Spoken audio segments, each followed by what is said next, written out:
ভর সন্ধ্যেবেলা আবার মুখখানাকে অমন করে রেখেছো কেন মৌরি? তোমার তো দেখছি শোকের আর শেষ নেই বাছা।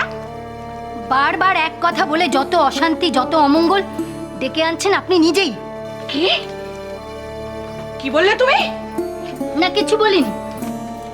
বৌমনি চলো তো এখান থেকে, ওনার বোধহয় রান্নাঘরে অনেক কাজ আছে, চলো আমরা রান্না করতে ওনাকে। না না না না না না না না, শোনো আমার এখানে কাজ আছে। কি শোনো, রঙ্গনের জন্য 1 কাপ কফি বানাও, বুঝেছো?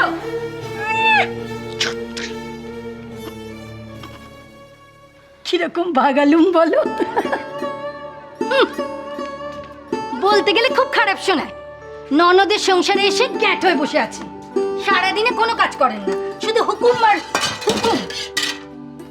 বৌমনি তোমাকে একটা কথা আমি পরিষ্কার বলে দিচ্ছি, আমি কিন্তু একদিন ওনার মুখের উপর বলে দেবো, ওনার কাছ থেকে আমি মাইনে নিই না, ওনার কোনো কাজ আমি করতে পারবো না। ছায়াদি ঠিক আছে, 1 কাপ কফি তো আমি বানিয়ে দিচ্ছি, তুমি শুধু পাহারায় থাকো, বুঝলে?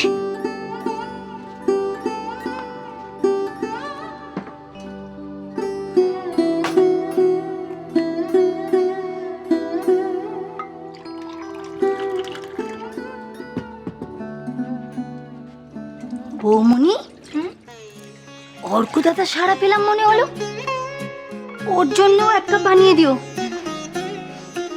মাটা পাজির পাঝাড়া হলে কি হবে? ছায়াদি না ছেলেটা কিন্তু খুব ভালো, তাই না বৌমনি বলো?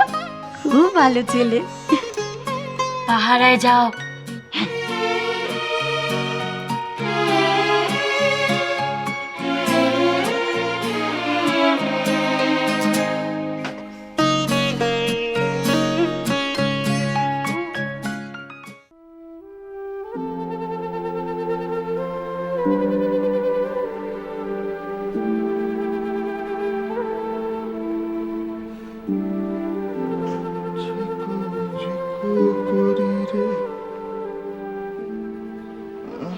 চলে বাঁধিয়া রে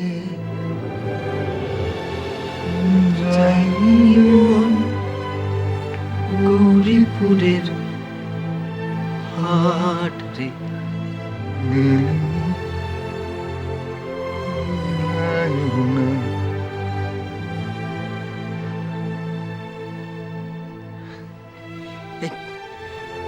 মনে হচ্ছে সেদিনকার কথা।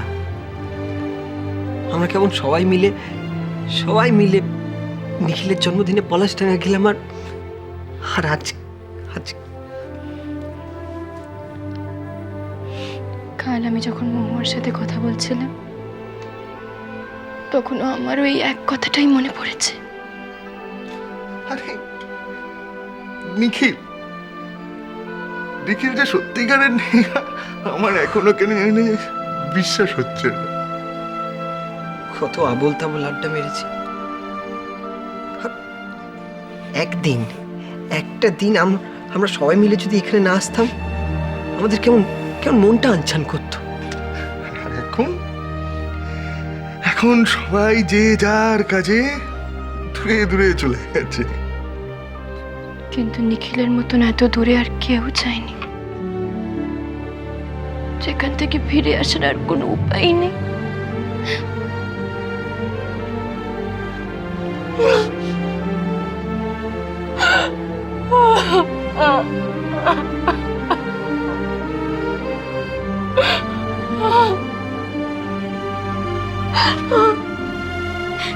সে কলেজ থেকে, স্কুল থেকে, কলেজ থেকে সবকিছু পেরিয়ে আমরা সবসময় একসাথে থেকেছি কেউটে, সবসময় একসাথে থেকেছি আমরা।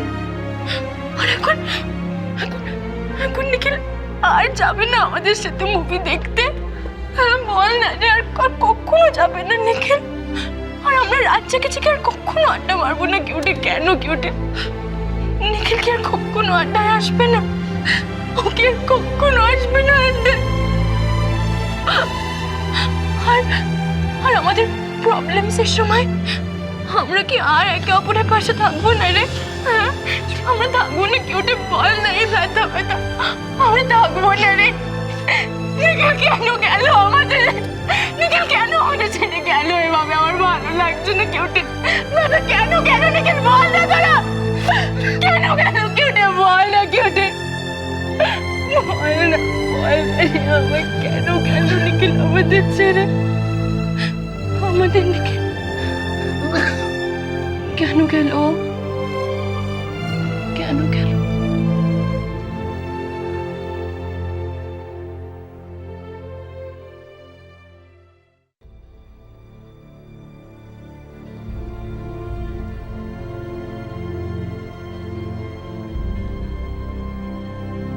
আমি তোমাকে ভালোবাসি।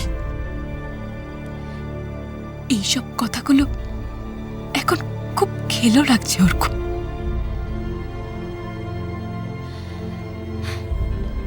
যাই হোক, তোমার ভয় পাবার কোনো কারণ নেই। রঞ্জনাদি খুব তাড়াতাড়ি আমাকে একজন গাইনোকোলজিস্টের কাছে নিয়ে যাবে। অ্যাবর্শন হয়ে যাবে অর্ক, অ্যাবর্শন হয়ে যাবে।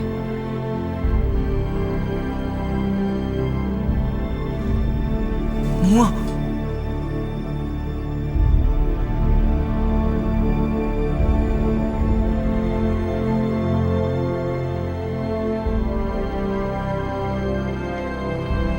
অর্ক,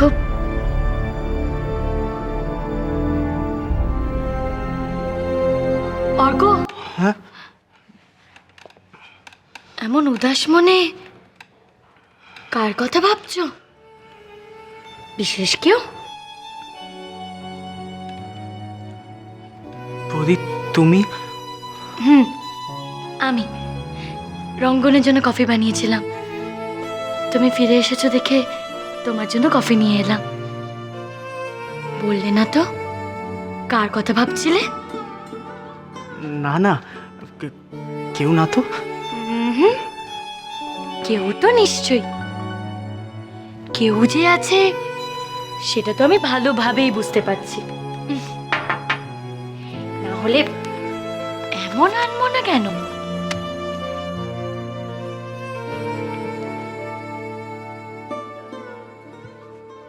অর্ক, তুমি সেন্ট লিউকাস কলেজে পড়ো? হ্যাঁ। আমার বোনও তো ওই কলেজেই পড়ে, সেন্ট লুকাসে, সেম ব্যাচ। তুমি মহুয়াকে চেনো? মহুয়া, মহুয়া রায়।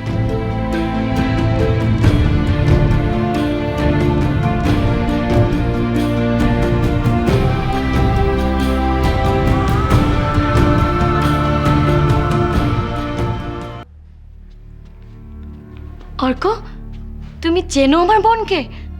মহুয়া, মহুয়া রায়। মহুয়া? মহুয়া রায় চেনো না? না, আমারও যেমন মাথা খারাপ। অত বড় কলেজ, কত স্টুডেন্ট, এক ব্যাচের হলেই বা এক ডিপার্টমেন্টে তো নয় যে তুমি চিনবে। বৌদি, শোনো না, তুমি দাঁড়িয়ে আছো কেন? এসো, বসো বসো। আরে বসবো আমার। বসো না। জানো অর্ক, হ্যাঁ বৌদি? আমার বোন মহুয়া একদম পড়া পাগল। কতদিন ওকে চোখের দেখা দেখিনি। তোমার দাদার এই ঘটনাতে ও খুব আপসেট হয়ে পড়েছে। সাহস করে আমার সঙ্গে দেখা করতেই পারছে না।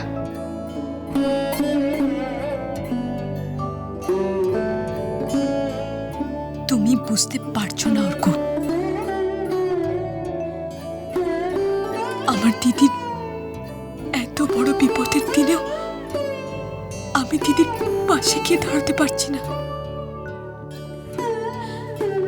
কি করে দাঁড়াবো? কি করে আমি দিদির চোখে চোখ রেখে সান্ত্বনার কথা বলবো?